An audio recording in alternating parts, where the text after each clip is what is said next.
Because I'm a village girl with no education, they told me to return. Huh. I asked for further information because I didn't grasp the situation. It seems that Eric, the head of the sales department at the headquarters, harassed Lisa after she attended a meeting there. The other competitors, who had assembled from various branches, did not attempt to stop Eric. Instead, they merely smirked and watched. She fought back tears and went back to the office, shocked. I became enraged as I heard the specifics of the circumstance. This is not possible. I'll make them regret it if that happens. I made the decision to act on Lisa's behalf and hold them accountable. I picked up the phone on my desk and contacted headquarters President John Clark, ignoring her perplexity. Hey, pay attention. I'm dismissing them all. What? John was taken aback by my abrupt statement. I am a 49-year-old man named Billy White. At the moment, I work as the branch manager for Sunny Life Insurance, a local insurance provider close to the corporate office. I started working in Sunny Life Insurance's sales department as soon as I graduated from college. I put in a lot of effort every day despite my struggles. I progressively rose through the ranks as a result of my diligence, eventually becoming the manager of a branch. In addition to my normal responsibilities as branch manager, I additionally prioritized staff training. In all honesty, our branch's sales were lower than those of other branches, and employee morale had declined. I read leadership books and put what I learned into practice by listening to the grievances and opinions of my staff and making changes to increase their motivation in order to resolve this problem. After experimenting with several approaches, the staff's motivation swiftly returned, and our branch's sales also started to increase. Our sales are now on par with those of any other branch. I was confident in our operations because the staff was in a good mood. Then one day headquarters sent out a notice. It appeared to be the location of a conference. In order to report on their actions, discuss the status of their allocated quotas, and generate ideas for increasing sales, representatives from the sales divisions of various branches would convene. Normally, I would have sent the sales manager from our branch, but he was helping another branch right now, so I sent Lisa, a new salesperson who had only been with us 6 months. She was competent and put forth just as much effort as everybody else, even though she was a novice. I was at ease in trusting her with this duty because of this. During the meeting day, I summoned Lisa to my office. I hope the meeting at headquarters goes well. Don't go overboard since you're always so serious. Thank you, indeed. She replied happily. I'll try my hardest without overworking myself. And she enthusiastically made her way to headquarters. But 30 minutes later, Lisa returned to my office for some reason. Huh. What happened? Isn't the meeting still going on? Did you forget something? Well, they told me to go back because I'm an uneducated country girl. Huh. Not understanding the situation, I asked for more details. Apparently, after arriving at the meeting, she was bullied by Eric, the head of the sales department at the headquarters. I don't recognize you. Are you new? Why is a rookie here? Oh, well, I'm here to attend in place of my manager. In place? You? Hemph. So where are you from, and what's your education? Although surprised by the sudden questions, Lisa answered honestly. She had told me before that she came from a rural area far from the city. For personal reasons, her highest level of education is a high school diploma. But Lisa was honest about that with Eric as well. And then he suddenly burst out laughing. So you're just a high school graduate from the countryside. Someone like you has no business at the headquarters. You're an eyesore. Get out of here, you uneducated country girl. What? Lisa was bewildered by the harsh words thrown at her. Meanwhile, the other participants from various branches just stood by, smirking without trying to stop Eric. Shocked, she held back her tears and returned straight to the office. Hearing about the situation, I felt a surge of anger. This is unacceptable. I'll make them regret this. I decided to take matters into my own hands and deal out some consequences on Lisa's behalf. Wait here. I'm calling them now. Ignoring her confusion, I picked up the phone on my desk and called John Clark, the president of the headquarters. But he didn't answer. I kept calling, about 5 times. And finally, John picked up. Hello. John, you're as slow as ever to answer the phone. Could you at least pick up on the first ring? Billy, I'm sorry. I was just a bit busy. He quickly straightened up his tone. Anyway, what's going on? It's not like you to call out of the blue. Is there some urgent matter? It's sudden, but I'm firing them all. What? John raised his voice, shocked by my abrupt statement. What do you mean? Why would you say something like that? There's a meeting going on over there, right? Representatives from the branch sales departments should be gathered. Yes, the meeting is currently in progress, but what about it? He seemed confused, unaware of the incident. I carefully explained the situation to him. We sent a new employee from our branch to attend, but it seems Eric from the headquarters sales department turned her away. What? Is that true? Yes. I heard it directly from Lisa herself. She's an honest person and wouldn't lie about this. So why is the meeting continuing without any issues? Speaking in a low voice, I could hear John's voice tremble with concern. Lisa, you mean I'll stop the meeting immediately. I'll also question Eric about the situation, so please give me a moment. Please do. And bring Eric to our branch. I want to hear his side of the story. Understood. We'll come right away. With that, he hung up the phone abruptly, without even saying goodbye. As I calmly placed the receiver down, Lisa spoke up, worried. What just happened? By them, you mean the headquarters, right? Who did you call? Oh, that was John, the CEO of the headquarters. He's bringing Eric here, and I'm going to make him apologize to you. What? Eric is coming. Her face clouded as she recalled what had happened at the meeting. Seeing her expression, I tried to reassure her. Don't worry. I called him here to apologize to you, so he won't be throwing any more insults. But I feel bad making him come all the way here just for me. I'll be fine, really. No. This situation needs to be addressed immediately. It can't be ignored. You wouldn't want to keep working with this weighing on your mind, right?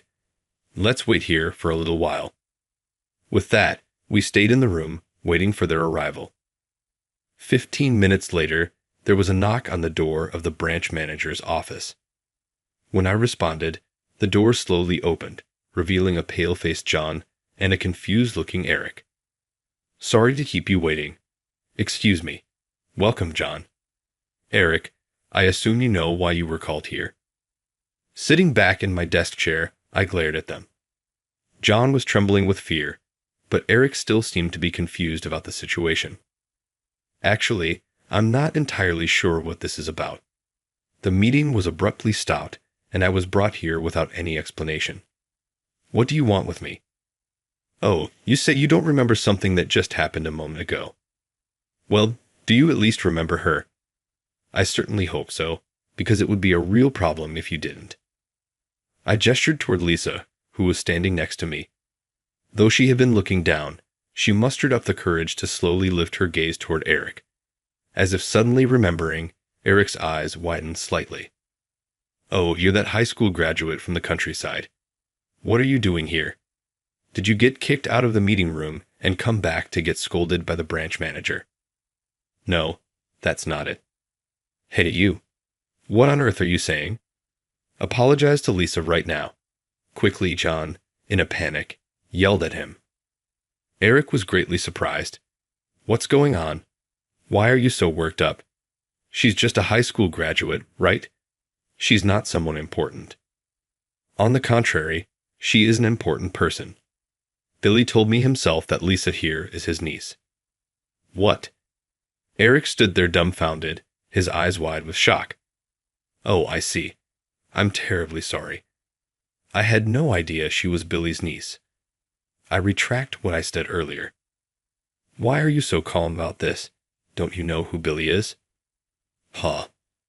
He's the branch manager, right? What else is there? Eric replied immediately, without hesitation. John, visibly frustrated and anxious, began explaining who I was in response to that answer. Don't be ridiculous. He is the chairman of Sunny Life Insurance. Don't even try to claim you didn't know that. Do what? Finally realizing who I was and understanding the gravity of the situation, Eric raised his voice in shock. As John said, I'm not just the branch manager, I'm also the chairman of the company. You might wonder if it's possible to hold both positions simultaneously, but as long as the company's size, internal regulations, and legal requirements are met, it can be done. Of course, I had already explained the reasons for holding both positions, along with the benefits and risk management strategies, to the employees, business partners, and shareholders, and had gained their approval. Even though I explained this, Eric still didn't seem to grasp it.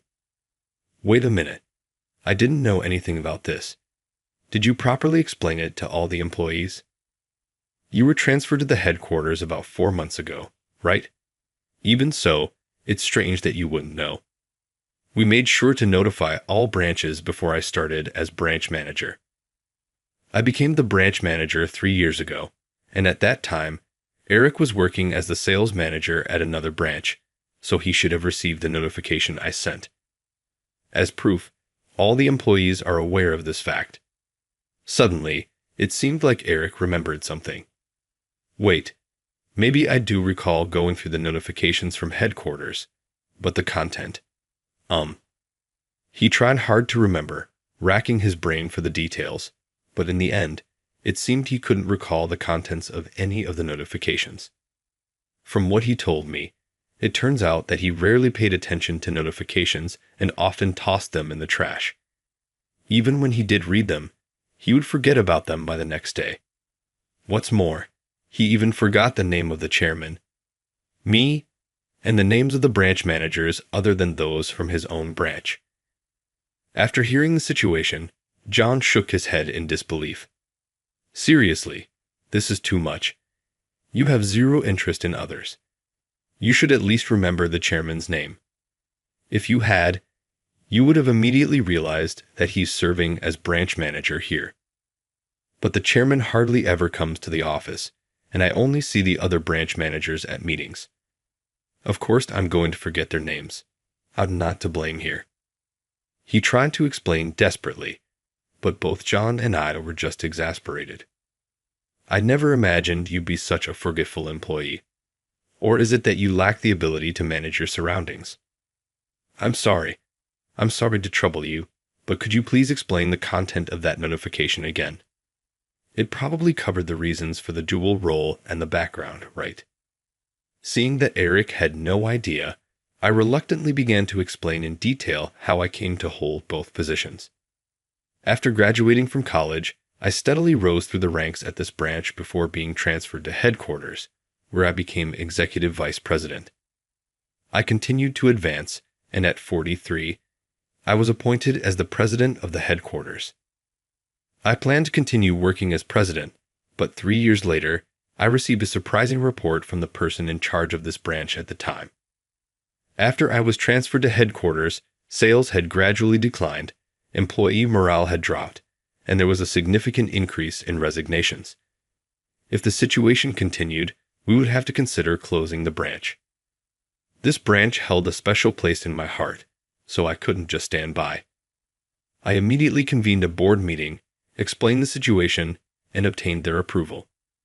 Afterward, I carried out the necessary procedures, including amending the company's bylaws to establish the position of chairman, and appointed John, whom I deemed suitable as the next president, as my successor. I stepped down as president and took on the role of chairman. Soon after, I became the branch manager of this location and immediately began identifying and addressing the causes of the declining sales. The results of those efforts are reflected in the current success of our branch. I explained as Eric looked down in shame. So that's the story. The notification was sent out for such a deep reason. But I thought it was just another power-saving memo and skimmed through it before throwing it away. Seriously, what were you thinking? But now you understand, right? Billy is an extraordinary person, and you must realize the gravity of what you've done to Lisa, don't you? Oh, yes. Herrick, who had apparently forgotten all about Lisa, suddenly began to tremble with fear.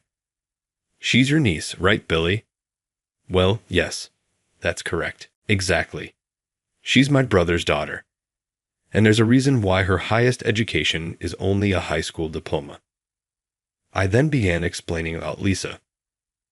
I actually had an older brother, Alex, who was 2 years my senior. But he passed away in an unfortunate accident when I was 27. He was engaged at the time, and his fiancée attended the funeral. 16 years passed, and by the time I became president of the company, I received a shocking call from my mother one day. Bill, don't be too surprised, but Alex's fiancée had a child. A daughter named Lisa. What?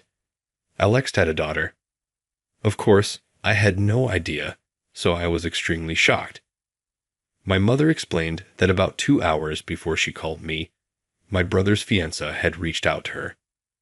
It turned out that at the time of the funeral, she was already pregnant with Lisa, my brother's child. However, she wasn't aware of it at the time. When she discovered she was pregnant, she considered informing our family immediately. But because she and my brother were only engaged and not yet married, she didn't want to burden us with this news while we were still grieving. Her parents had already passed away, leaving her with no close friends or anyone to turn to for advice. But she went ahead and gave birth to Lisa. For 16 years, she worked tirelessly to raise Lisa on her own. But eventually, she collapsed from overwork and had to be hospitalized. At the time, Lisa was preparing to enter college. But with her mother's sudden medical expenses, they couldn't afford her education. So Lisa chose on her own to forego college and started working part-time to cover her living expenses and her mother's medical bills. She had been bearing the burden alone all these years, but now she deeply blamed herself, thinking, I've caused my daughter so much trouble. Realizing that she couldn't give her daughter a happy life on her own, she reached out for help and called my mother from the hospital. Upon hearing the truth, I got Lisa's contact information from my mother, who had received it from the fiancé.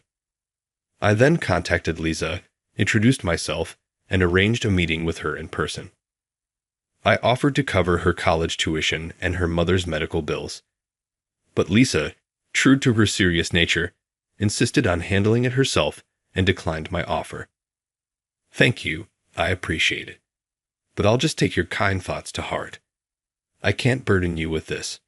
I'll be fine. Are you sure? But please don't overdo it. You can always reach me, so call if you need anything.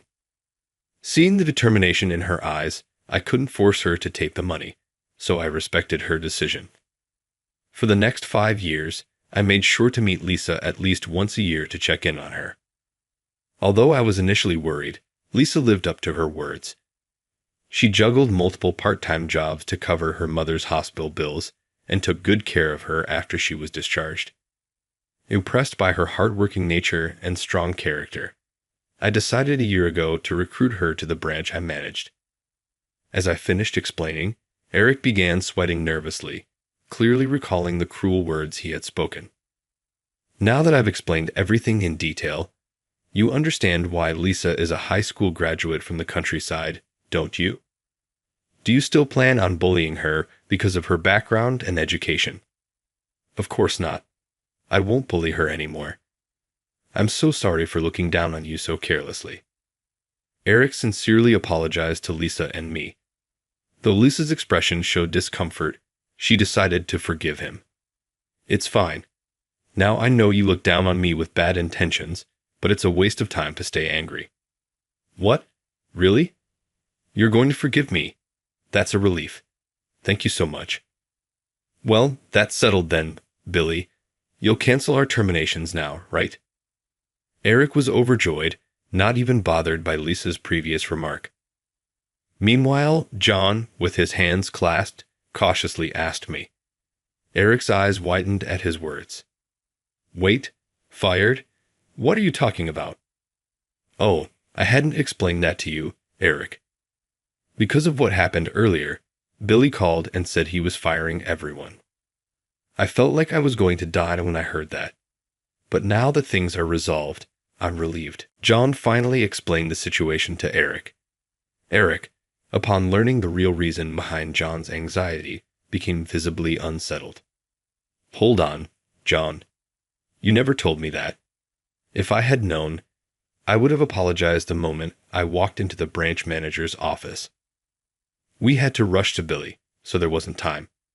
And anyway, if you hadn't bullied Lisa, the meeting would have ended as planned. Now, apologize. Quickly. Oh, yes. Billy, I sincerely apologize. And Lisa, I'm so sorry for bullying you. I was in the wrong. I admit it. Please, just don't fire me. Eric apologized profusely. John also apologized. But my decision remained unchanged. I'm afraid I can't forgive you, Eric. You hurt Lisa. And for that, you, along with John and the branch managers who just watched and laughed, will all be fired. The branch managers might not have known Lisa's true identity, even though they knew I was both chairman and branch manager. Even so, they still bear responsibility for not stopping Eric. They will be punished accordingly. But we've apologized so much. Why not forgive us?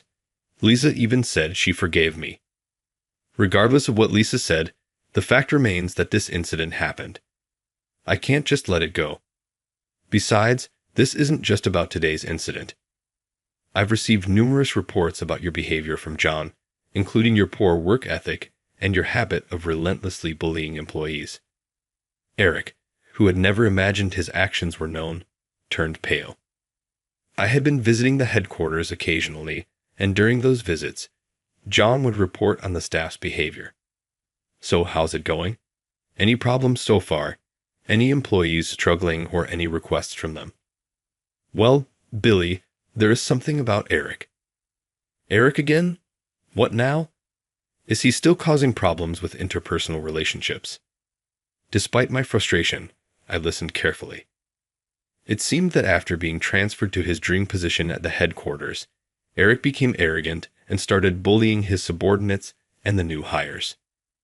He often dumped his work on them while he slacked off. Each time I heard about it, his behavior seemed to be getting worse. Sigh. I received a similar report not too long ago. Not only has there been no improvement, but things have actually gotten worse. Can't something be done about this? Well, I've tried talking to him, but he just doesn't listen at all. John replied, sounding resigned. He too was becoming a problem in my eyes. John had been the vice president before, and I personally chose him as my successor for the president position. But I deeply regretted that decision.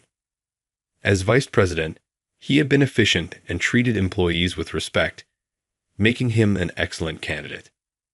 However, after becoming president, he seemed to relax too much, becoming increasingly lazy. Look, John, this is a problem. You're the president, so you need to take more responsibility. You've got to make an effort to improve things. If you can't manage to do that, I'll have to consider removing you from your position as president. Yes, I understand. Though he agreed, there was no improvement in his attitude afterward. As I finished explaining, both Eric and John looked down, confused and dejected. John also informed me that sales at the headquarters have been declining. It seems that both new and long-standing employees in the sales department have been resigning one after another. From what I've heard, many of them were bullied by you, Eric. What? Really? That's just a coincidence, right? I don't know anything about that. No. Since your transfer 4 months ago, resignations have increased. As soon as I heard, I investigated and found that even at your previous branch, there was at least one resignation every month after you became the department head. Clearly, Eric realized He was at fault as he began to show signs of distress. Oh, well, I didn't know. I mean, as a department head, there's no way I could be that bad of a person, right? Maybe John is mistaken. During that time, sales at that branch also declined. It seems the same thing is happening at headquarters. With employees leaving due to your bullying, the workforce has been reduced, leading to a drop in sales. If you admit this, maybe you can avoid being fired. What? Really? All right, I admit it. Everything John reported is true. Thinking he could avoid punishment, Eric quickly confessed. I then asked him to detail his actions. He went on to explain everything he had done. Well, I looked down on the new hires, making fun of their education and where they came from. I dumped work and chores on those I didn't like, even made them give me shoulder massages and fetch me tea. And if I really didn't like someone, I'd extort money from them, mess with them behind their backs, and spread nasty rumors. That's classic bullying. Those poor people.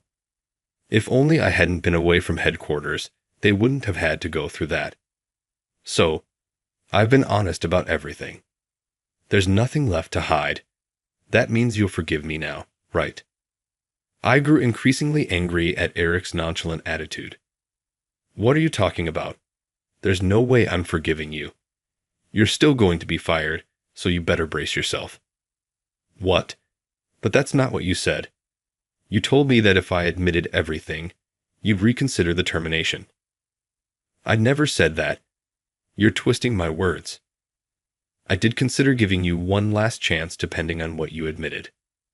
But after hearing what you've done, and seeing your lack of remorse, I'm even more convinced that you need to be fired. Even if you were to return to your branch, you'd only cause trouble there. I said this without hesitation, and Eric's face turned pale as he muttered, "This can't be." John, now panicked, tried to intervene. Sorry to interrupt, but about this whole situation. Yes, I bear responsibility for not stopping Eric's actions, but the one who should really be held accountable is him, right? So, I don't think it's fair to terminate me as well. So I can return to the headquarters and resume my duties as president, right? What? Are you serious? You're absolutely responsible too, John. I've told you countless times to address this issue, but all you did was offer warnings without taking any action.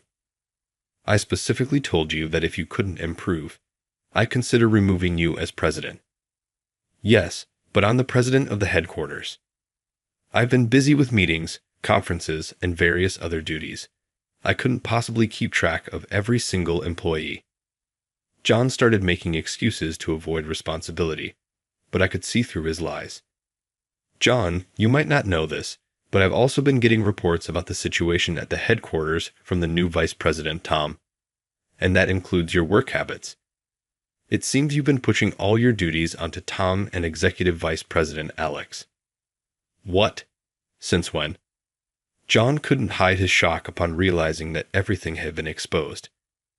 According to the vice president, you've been spending most of your time in the president's office doing nothing.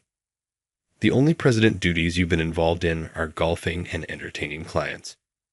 While those are important, you've left all other responsibilities to Tom and Alex. No wonder you've sounded so lifeless every time I've called you. You've been completely slacking off. No, that's not true. I do review documents properly. I just leave the signature task to them. That's exactly what I'm talking about, delegating your responsibilities. And when it comes to important meetings, you've always found some excuse to send Tom in your place. By the way, your laziness has caused you to lose the trust of your employees as well.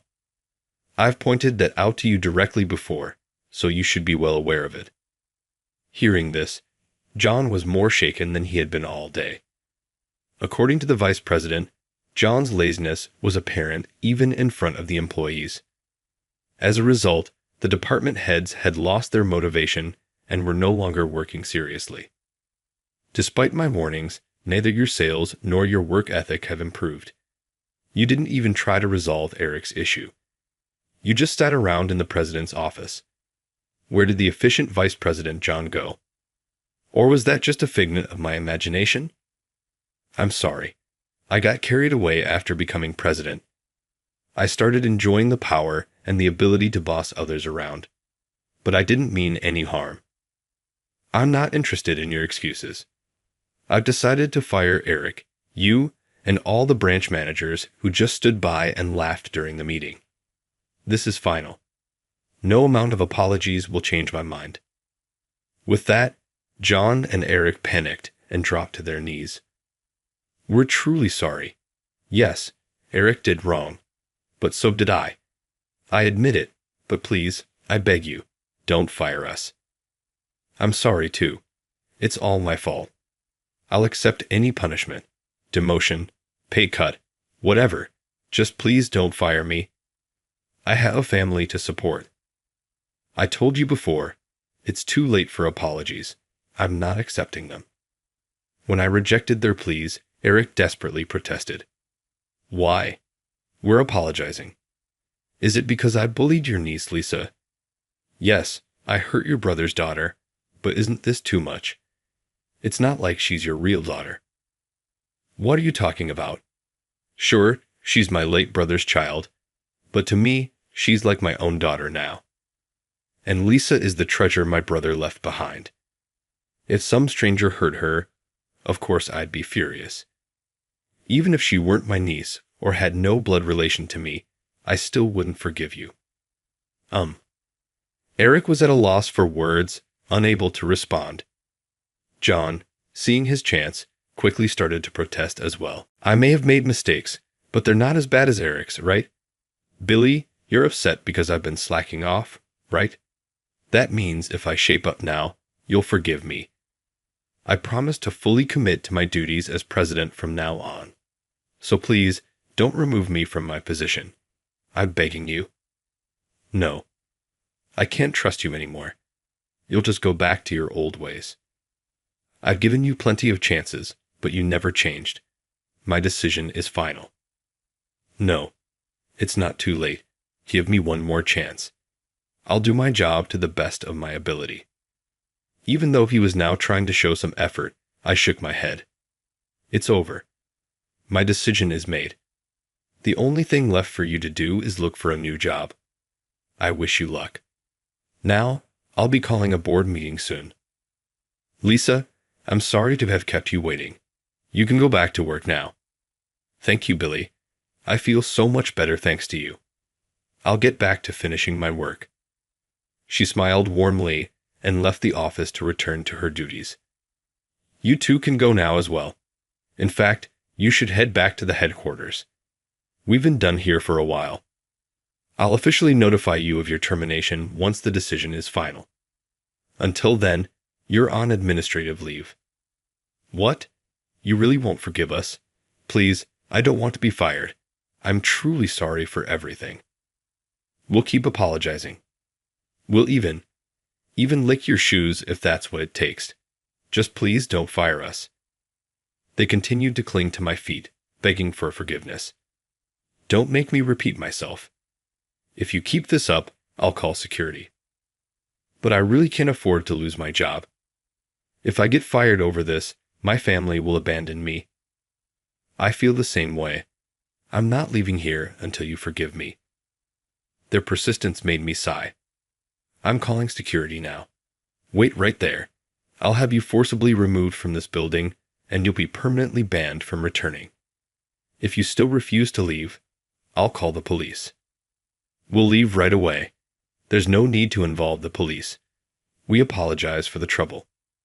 Finally, Eric and John hurried out of the office. Feeling relieved, I immediately began preparing for their formal punishment. The next day, I convened an emergency board meeting. I explained the situation, including the events that had transpired, and proposed the termination of John, Eric, and the other sales department heads. After receiving approval from the board members, who agreed with my decision, I promptly issued termination notices to those who had been placed on administrative leave. The sales department heads, after being fired, reportedly found new jobs or started part-time work to stabilize their lives. As for John, after stepping down, He explained the situation to his family, which he had been hiding from them. As expected, John's wife was fed up and left their home. Although they haven't divorced, his family has yet to return. John is now trying to persuade them to come back while working part-time as a cleaner to support himself. Eric, a week after being fired, explained the situation to his wife. She was furious, leading to a huge argument. In the heat of the moment, she demanded a divorce. Eric, also swept up in the anger, hastily agreed and immediately submitted the paperwork to the local office, finalizing the divorce. They divided their assets, and since they had children, he also became responsible for paying child support every month. Eric tried to find a new job, but due to his age, it was difficult. He is currently working part-time at a construction site. He's pushing his aging body to the limit, working tirelessly to pay for his children's support and to sustain his own living. As for me, I've handed over the branch manager position to a successor and returned to the headquarters, where I'm now mentoring a former executive vice president who has become the new president. In addition to this, I'm focusing on addressing employee concerns, mentoring new hires, and working towards restoring the company's sales. The new president is a serious and responsible person, so unlike with John, I don't have to worry, and I feel reassured. Meanwhile, Lisa is still excelling in her work in the sales department. Recently, some new employees were assigned to her, and she's been taking on a mentorship role, becoming a respected senior colleague and making significant contributions to the branch. Sometimes we go out for drinks together, and she shares stories from the branch. Lisa's mother has also fully recovered and is now living a healthy life at home. With her mother's recovery, Lisa has become even more cheerful. She's now an indispensable part of Sunny Life Insurance. Lisa will surely be able to lead this company one day. Until then, I intend to continue improving the work environment across the company so that she can work without any worries.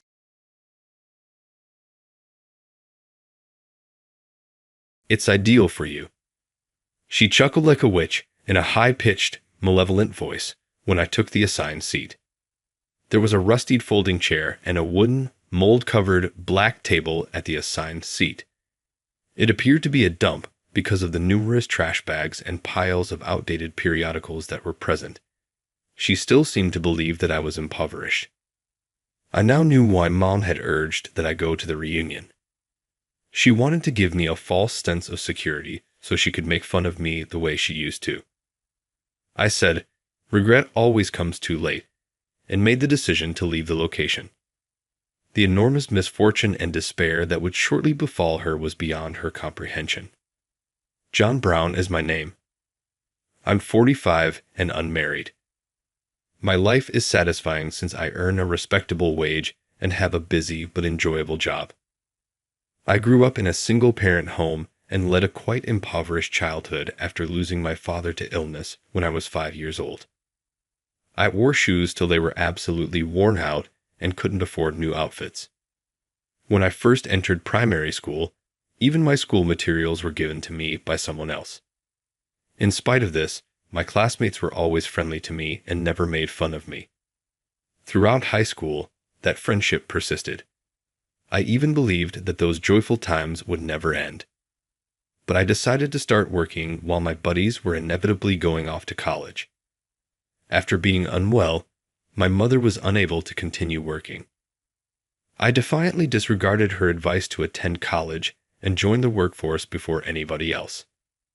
I was hired by a nearby factory to sort parts after I graduated. After that, I had a couple work changes until landing in my current position.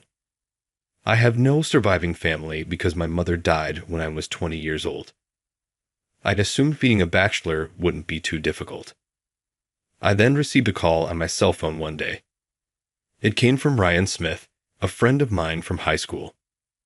John, it's been a while. How are you?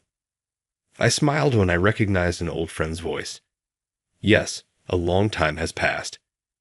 We last saw each other at your wedding, correct? Indeed. I appreciate you coming then. How is work going? Is everything going smoothly? Well, everything is going fine. I was transported back in time to my high school days when I spoke with an old friend. So, how is today going? In fact, we'll be getting together again next month. I am the coordinator. I take it you're coming. I don't know. I recalled a really unpleasant and terrible incident as I spoke with Ryan. What's the matter? Is it related to Emily? Yeah. Emily Johnson was a classmate who constantly harassed me. She was the daughter of the president of Johnson Industries, the largest company in town, and came from a very wealthy family. To her, someone like me, who looked the picture of poverty, was the perfect target. She mocked my appearance, belongings, clothes, and sometimes even my mother. One day in the classroom, she said, "Hey everyone, look at John's pencil case. It's made of cloth. Where did he get such an old-fashioned thing? It's unbelievable. Give it back. This is a keepsake from my dad." Really? Can't even afford a new pencil case. Your mom must not care about you. If it were my mom, she'd never let me carry something so dirty. Maybe you're not loved much. Emily's words made the other girls burst into laughter. I couldn't say anything and just bit my lip. Then she took my pencil case and threw it into the trash to hurt me even more. My dad says that being poor is proof of not trying hard enough. I'm sure your mom doesn't try hard either. They say that kind of thing can be passed on to the kids. I knew better than anyone how hard my mom worked. I couldn't stand her insulting my mother, and I lost it, raising my fist. Stop, John. If you react, you're playing right into her hands. Just in time, Ryan stepped in to stop me. Emily's parents were PTA presidents and had influence with the school board. Ryan knew that if I did something stupid here, it would only put me at a disadvantage. Though it was frustrating, I had to shove my fist back into my pocket. Seeing that I wouldn't hit her, Emily only escalated her behavior, and I remained her target until graduation. Thankfully, everyone else besides Emily and her group treated me normally, as a friend, which was my only relief. Unpleasant memories raced through my mind, and there was a moment of silence between Ryan and me. I heard Emily went abroad to study a while ago, so she might not attend. I can't be sure, but just come. You want to see everyone, right? Ryan's words made my chest tighten. As much as I looked forward to seeing old friends, I honestly didn't want to face someone who left such a bitter mark on my past. Sorry, but I need a little more time to think about it. Got it. I won't push you, but I'm hoping for a positive response. Thanks for inviting me, Ryan. I thanked him and hung up the phone. I was torn between wanting to see old friends and not wanting to see Emily, making it hard to decide. One day on my way back from an audit, I was drenched in sweat after walking around in 90 degrees weather, so I decided to take a break at a cafe along the street. I sat down and ordered an iced coffee. While I was waiting, the person sitting across from me spoke up. "John?" It was Emily, someone I could never forget.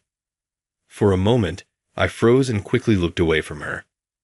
Memories of her various harassments flooded my mind, bringing up indescribable emotions. "Oh, hi. Long time no see. What a coincidence." I managed to squeeze out a response, and suddenly, Emily started apologizing to me. "I'm really, really sorry for what I did back then. I truly feel terrible about it." Her sudden apology caught me off guard. I never expected to be apologized to, after 30 years in such a place. I did some really awful things.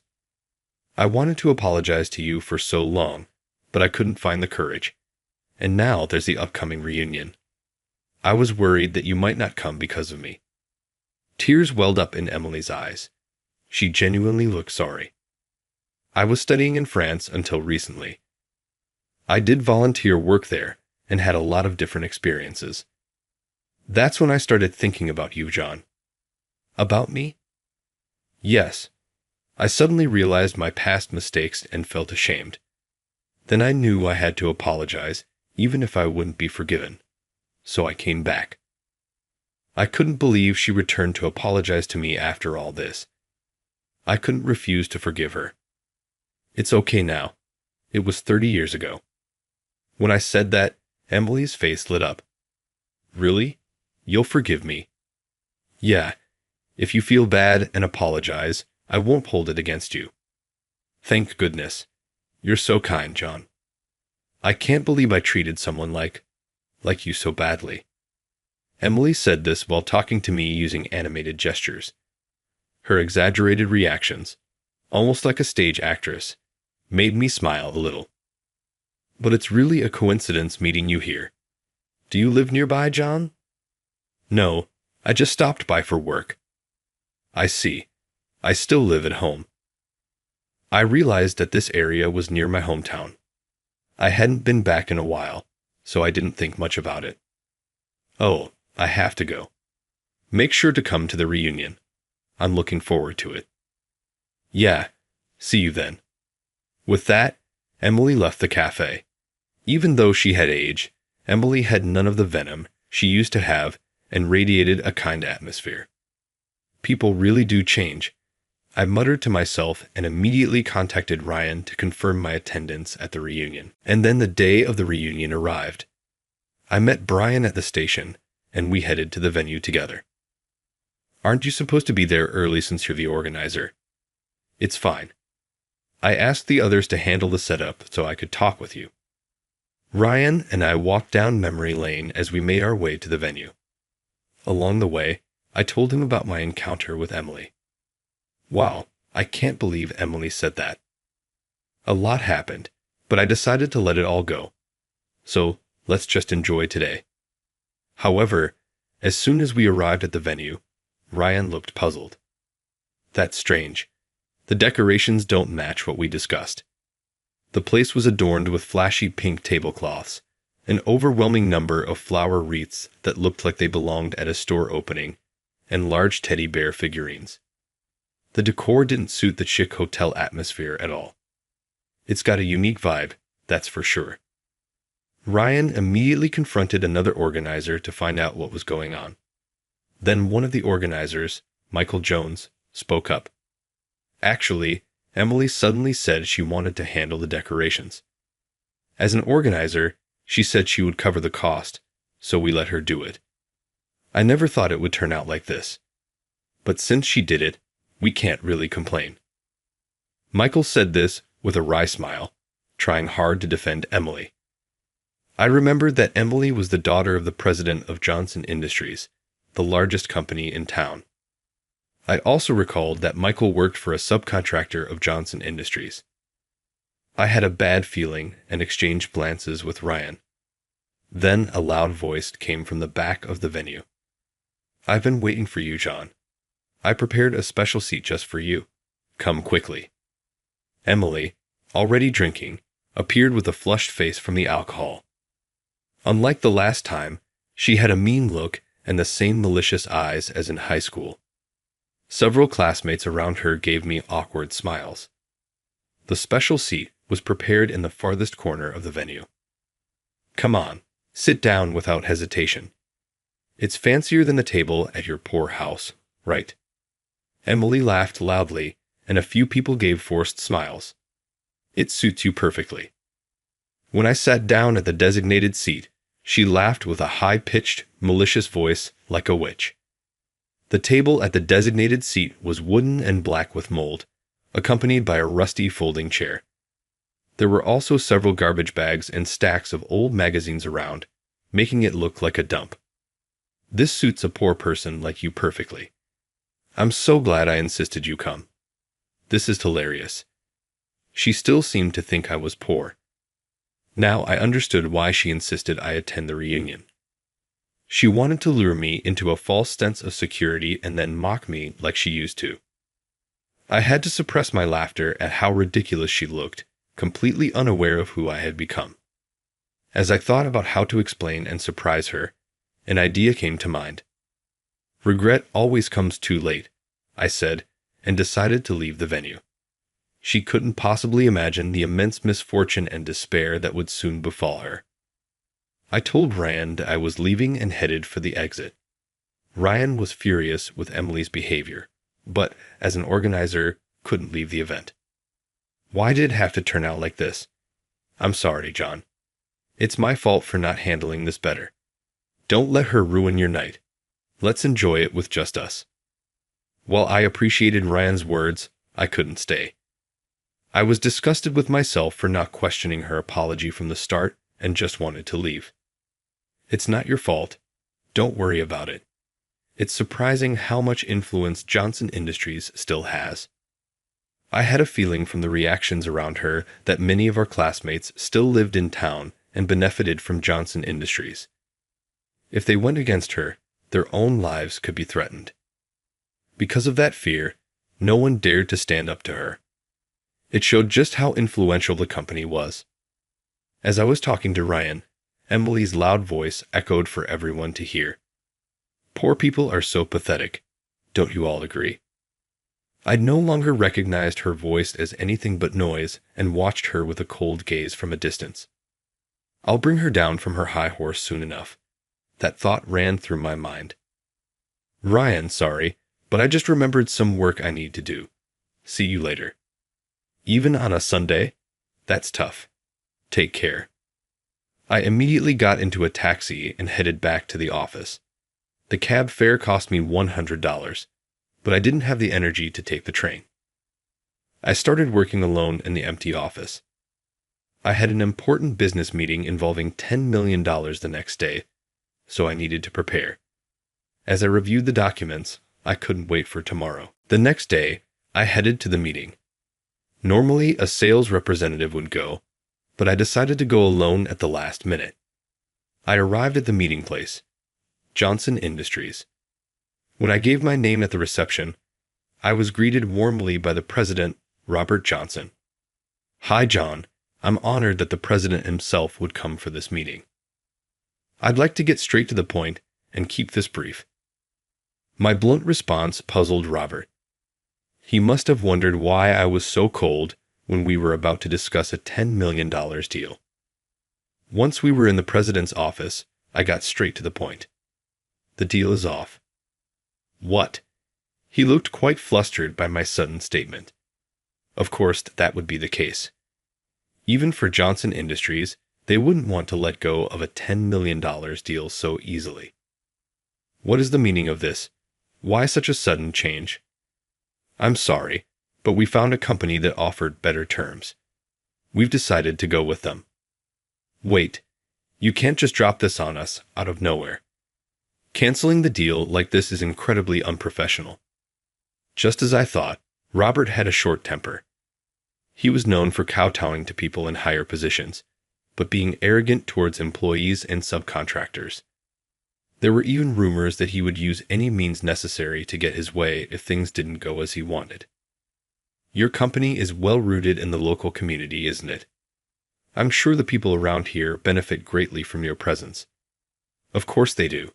Our annual sales are $10 million, the highest in the area. However, our company aims to expand globally. Our policy is to increase dealings with companies that have a broader perspective rather than those that only operate locally.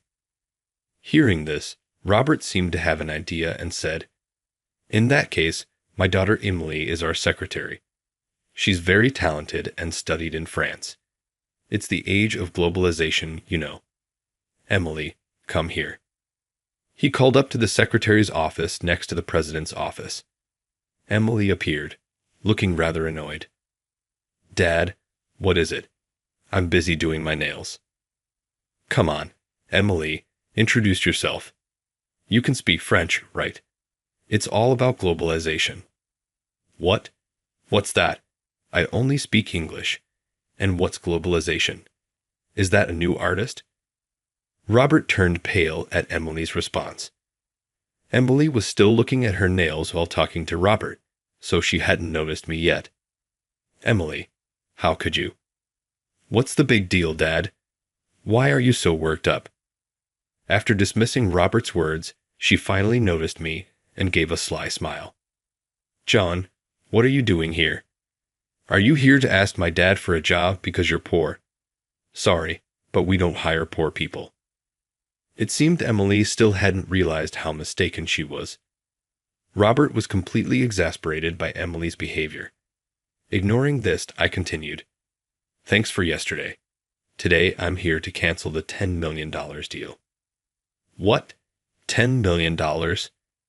What are you talking about? As the president, I'm here to tell you we won't be signing the contract. Was my English too difficult to understand? As I said this with a smile, Emily turned bright red. She understood I was mocking her. Dad, who is this guy? He's being so rude to me. The company's secretary. So, Emily, you're the secretary, right? Any company that hires someone like you as a secretary must be pretty low level. I'm glad we're not making a deal. I spoke my mind calmly. No company has a future if they make someone who doesn't even know the meaning of globalization a secretary, even if she is the president's daughter. I suspected her study abroad was just an excuse to party without actually studying. Don't be ridiculous. How dare you mock me even though you're poor? Dad, kick him out now. Emily, this man is the president of Brown Corporation. Don't be rude. Brown Corporation? Never heard of it. Sounds like a no-name company. Emily continued to look down on me. But with the next words, she would learn the reality. The nail polish you're using, the manicure you're doing, even the clothes you're wearing, were all designed and sold by my company. Don't be ridiculous. I got these directly from France. They aren't sold in America. That's right. We had them designed by French designers and sold in France. You can check for yourself. Emily, hearing my words, immediately took off her gown and checked the tag. JB, could it be John Brown? It must have been unimaginable for her that the brand she admired was owned by the very person in front of her. Dad, is Brown Corporation really that big of a company? Bigger than ours. Our company can't even come close to theirs, no matter how much we try. You should apologize immediately. Robert quietly urged Emily to apologize, trying to gauge my reaction. But I had no intention of making any deals, even with an apology. Last year, sales were around $100 million, I think. $100 million. That's impossible. Emily finally realized that the person she looked down on as poor was far above her in reality. This can't be true. He was so poor he couldn't even buy a pencil case. His mother was sick, and he didn't go to college. How could someone like that start a brand in France and have annual sales of $100 million? It was understandably hard for her to believe. However, the turning point came when the company I joined after high school started handling fashion products in addition to industrial products like screws and bolts. I was chosen to be a member of the newly established department, and I began studying and researching fashion intensively, making proactive suggestions that became big hits. Driven by the desire to study fashion more seriously, I quit my job at 28 and went to France alone for language studies. While attending school there, I also learned about global fashion. After returning to the US, I started my own company with no backing.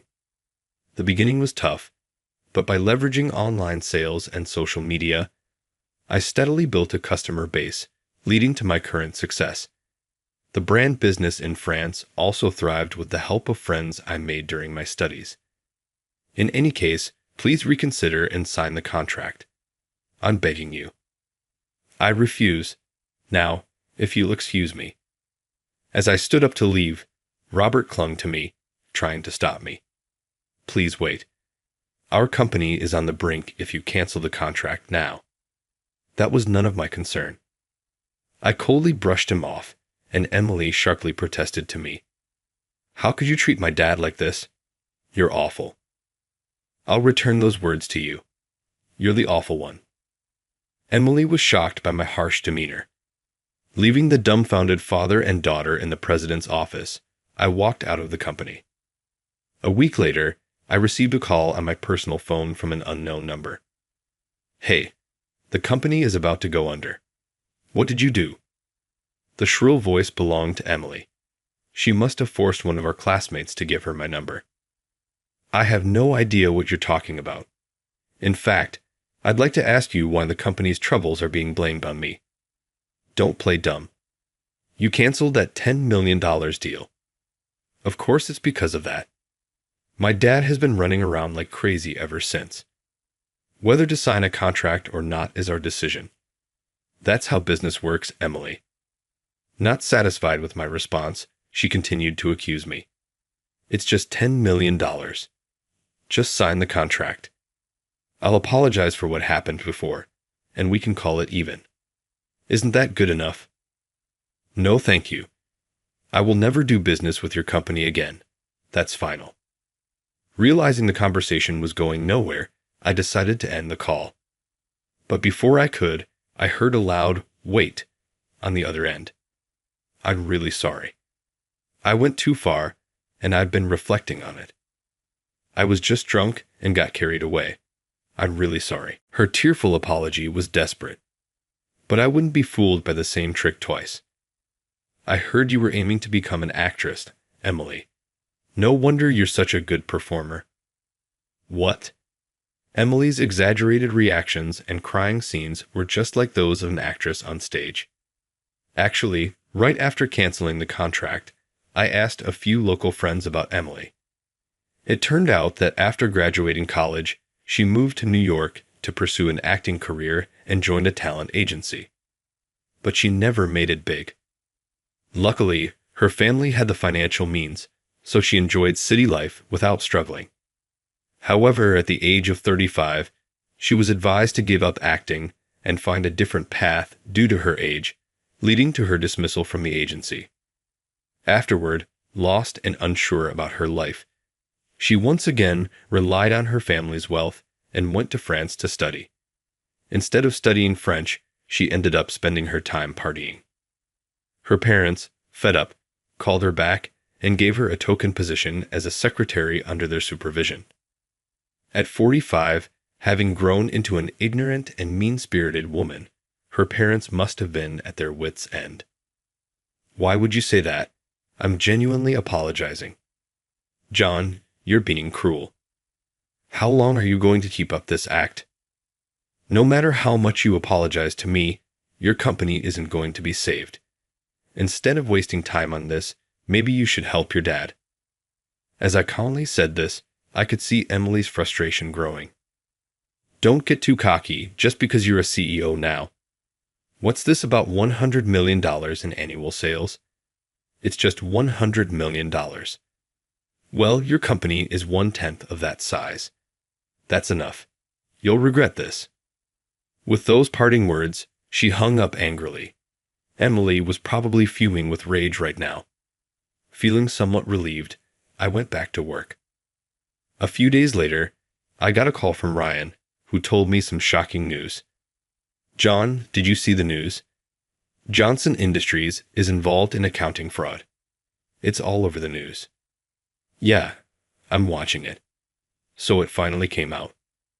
Accounting fraud is when a company manipulates its financial statements to make its financial position look better than it actually is. Engaging in such practices indicates that the company is nearing its end. Ryan seemed to sense something from my lack of surprise. "Did you report them?" "No way. External parties can't access the financial statements. It was probably an inside job." Indeed, the whistleblower was an insider at Johnson Industries. But I was the one who instigated it. Michael, who was an organizer at the reunion, worked for a subcontractor of Johnson Industries. Realizing this, I contacted him immediately and asked him to investigate Johnson Industries' misconduct. That's how this information came to light. Michael, always the responsible type who served as class president back in school, was deeply upset about the whole situation. Despite enduring unreasonable things in the past for the sake of his livelihood, Michael couldn't tolerate the misconduct of the main contractor. He quickly decided, along with a few colleagues, to blow the whistle.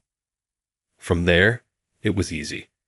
The fraud was quickly exposed, and Johnson Industries was in crisis in no time. After watching TV for a while, I received another call from Emily. What are we supposed to do? My dad went to the police, and the media are swarming around our house. My mom and I can't even leave. This is all your fault. Robert's misconduct has nothing to do with me. It's his own doing. If you had signed that $10 million contract, none of this would have happened. What's your goal in ruining our lives? By the end, Emily was almost in tears. This time, it didn't seem like an act. I'm really sorry for everything. Please do something to help us. I'm begging you. Despite her desperate tone, I felt no inclination to forgive. Like I said, regret always comes too late. Emily finally seemed to grasp the meaning of my words. I ended the call and blocked her number. There was no need to stay involved any longer. I felt a sense of relief, as if a weight had been lifted off my shoulders, knowing that I had finally achieved my revenge, after 30 years. After that, Robert, the president of Johnson Industries, was arrested for fraud. It was discovered that they had engaged in accounting fraud to secure substantial loans from financial institutions. Emily's mother, who was an executive, along with other board members, was also arrested as accomplices, leading to Johnson Industries' bankruptcy. The collapse of the largest company in the area sent shockwaves through the community. Emily, who had always used her father's power to act arrogantly, received no sympathy and became a target of scorn. With no one to protect her anymore, she was left with enormous debts and large compensations to pay to business partners. Even after selling their home and company assets, how would a 45-year-old woman with no skills or experience repay such debts? No one would help her, and she was met only with disdainful looks. For someone who once reigned supreme, the days ahead would be unbearably difficult. After that, she moved from her mansion to a cheap apartment with a rent of $350. To make ends meet, she took a part-time job at a supermarket 5 stations away, preparing deli foods. She worked behind the scenes to avoid being recognized as the daughter of Johnson Industries. However, never having worked properly before, she quickly struggled with workplace relationships and quit the part-time job within a month. Now, she barely makes a living doing day labor at night.